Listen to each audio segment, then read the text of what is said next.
अच्छा सुनो, सब्सक्राइब करते वक्त ना घंटी बजा देना ताकि जब मैं ऑनलाइन आऊँ तो तुम्हारे फोन की भी घंटी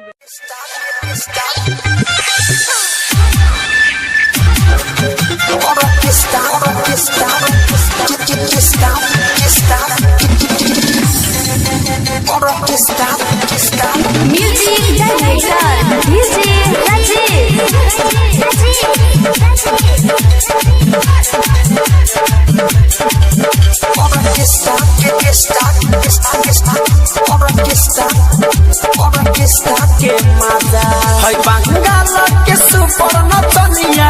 है बंगाल के सुपर नचनिया, धर बजब पाजा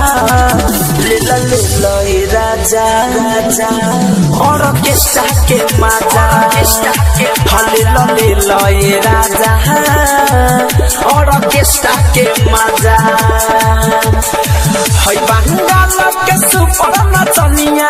है बंगाल के सुपर नचनिया, धर बजब पाजा ले ले राजा और केस्टा के माजा ले ले राजा और केस्टा के माजा और केस्टा के माजा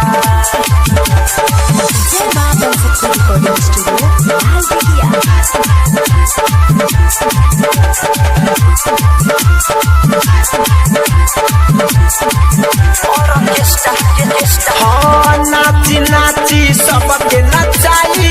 इहे बाटे मोर काम हो, हमारा जवानी के हो राजा जी देवे न पैबा तू दाम हो,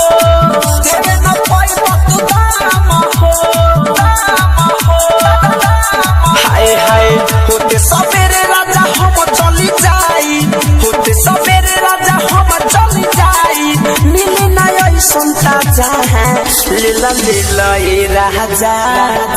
हयर केस्टा के माजा ले ले ले लीला लीला ये राजा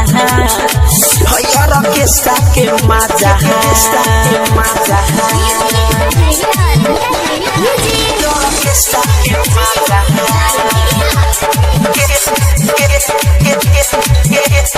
केस्टा के माजा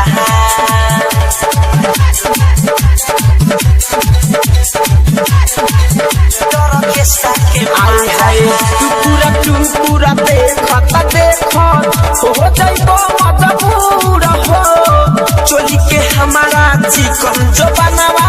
रहे ना